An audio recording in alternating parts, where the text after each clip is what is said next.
Charmander, you mean to tell me that you saw this coming? I did not.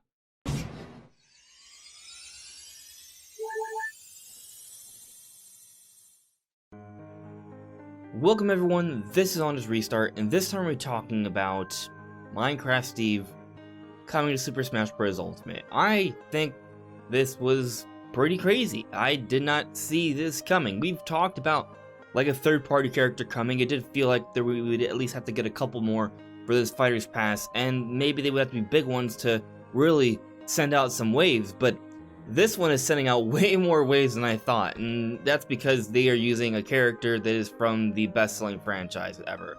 So yes, Minecraft Steve definitely, deserves to be in from a business perspective. I feel like that kind of goes to show that Nintendo is making business moves here. Sakurai did explain that Nintendo did this, but at the same time, this is another Microsoft rep, and it's not the kind of character a lot of people expected for Smash Bros., yet here it is. So it sort of begs the question, are there really any rules when it comes to Smash Ultimate DLC? So that's what we're going to be talking about today. Now before we jump into things, I want to quickly talk about my social media. There's a Twitter page, a Discord community, a Patreon page, and a Twitch channel. If you are interested in any of that, check it all out. It's linked in the description below. And of course, if you like what you're seeing here, subscribe. You see this right here? I'm on Twitter right now, or at least I had Twitter up while I was recording this video, and it just so happened to show video games trending, Minecraft, trending with Smash, 547,000 tweets. The reason I'm pointing this out now is simply to highlight that this was a very powerful business move by Nintendo. As Sakurai noted in his little presentation, Nintendo chooses the characters, and he simply says yes or no, depending on if he can make it happen or not. And he can make this happen even though he made it seem like it would be a challenge, and it's clearly showing that it's a big deal. This is creating a lot of talk about both Minecraft and Smash Brothers. This is going to create more sales, more discussion, and definitely this was a very strong, very smart business move. But is it something that fans will appreciate? Well, I'm not a Minecraft fan, but there are many other people who are. And when it comes to Smash characters, there are going to be some characters that aren't for everyone, because they kind of have to appeal to different audiences here, and a lot of these moves are very clearly business moves. So there you go. A lot of people are going to love this. Some people will just be okay with it. I've said that even if a character that I don't want comes in, I would still be open-minded about it because, well, I think Sakurai can make pretty much anything fun, and from what I've seen of Minecraft Steve, it looks pretty fun. So I'm definitely open-minded to this. I'm going to try out the character, and I may end up liking it a lot, and who knows, maybe I'll even try playing Minecraft because, well, it gets me interested in it. Just seeing the characters, just seeing the world and the building, and well, I want to see what all the hype is about. So there's definitely something there that makes a lot of sense. So moving forward, when it comes to sort of speculating and predicting who the next characters are going to be, you gotta think that maybe some sort of business move is at hand here, because Nintendo has done it time and time again. They did it with Hero, they did it with Byleth, they're doing it with Minecraft. Not every character has to be purely business related, but it does feel like that's a big part of their decision making here.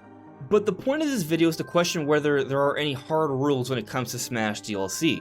So then, we're talking about how there's a lot of business decisions that are being made with these different characters. Does it have to be a hardcore business move? Well, take a look at the characters. What do you guys think?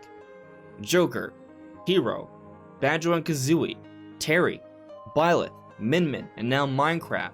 Most of those characters are from modern games and are definitely pushing sales, or at least had some discussion going on. For example, Banjo and Kazooie definitely isn't really relevant now in terms of modern games, but definitely had a lot of people talking, may have gotten some people to try Banjo on Xbox, and definitely have helped to sort of smooth over the relations between Microsoft and Nintendo, and we're now getting a second Microsoft rep, which sort of brings me to another rule that there was. A lot of us thought that maybe there would only be one character from one publisher in the DLC, and yet here we have a second Microsoft rep. So with this, a lot of people are thinking, oh, well, now Master Chief is out of the question with two Xbox reps, and I would be inclined to agree that it seems unlikely. Even with none, I would say, hey, that's kind of a far-fetched thing. We've never seen Master Chief on Switch before. Master Chief is like the Mario for Xbox, so I'm not super confident it will happen, but there have been rumors suggesting that maybe Game Pass or a Master Chief Collection could come to Switch, So given that, and that we now have gotten Banjo and even Minecraft Steve, is it entirely out of the question? No, I don't think it's out of the question, and I think events like this goes to show that just because we have these fan rules, it doesn't mean they cannot be broken, because they're fan rules. There isn't any hard rule here. If Nintendo considers a potential character and they've talked about it with some other company, and then they approach Sakurai, and Sakurai says, we can make that happen, then they're gonna do it. And I feel like that's really all that it takes here. Now, Sakurai has said several times that, hey, there will not be any anime characters. No Iron Man, no Goku, nothing like that. That's not happening. It's about video game characters.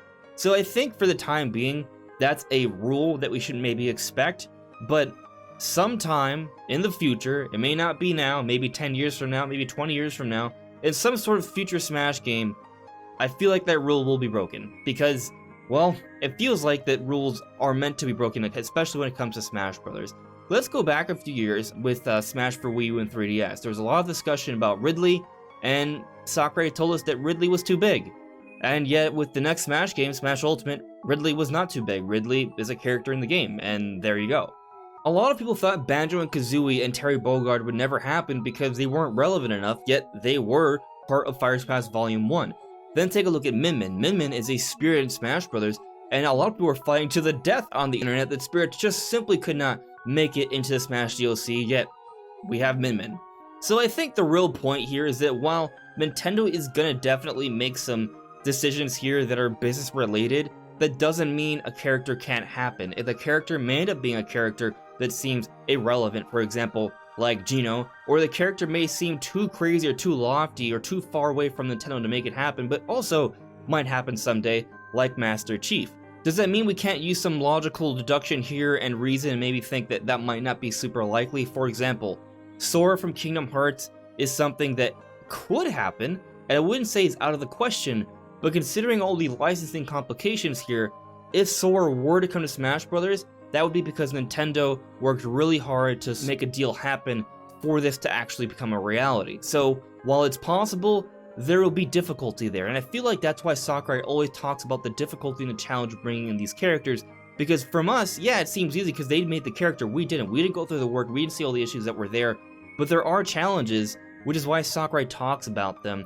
But I feel like what Sakurai really wants to tell us is that they're pouring their all into Smash Brothers because they want to appeal to the fan base, or the different fan bases, because not everyone loves Steve, not everyone loves Banjo, but you've put in both, you're appealing to a whole bunch of different people here, and Nintendo and Sakurai and the Smash team are doing their best to make the ultimate Smash Brothers, and I'm excited to see what's to come next. I'm excited to see how Steve will play, and I'm definitely willing to give it a try. So what do you guys think? How do you guys feel about fan rules or different considerations in terms of what could come next for Smash characters? Let me know in the comments below. Anyways, everyone, this is On Just Restart. Thank you so much for listening and watching, and I'll see you all really soon. Take care.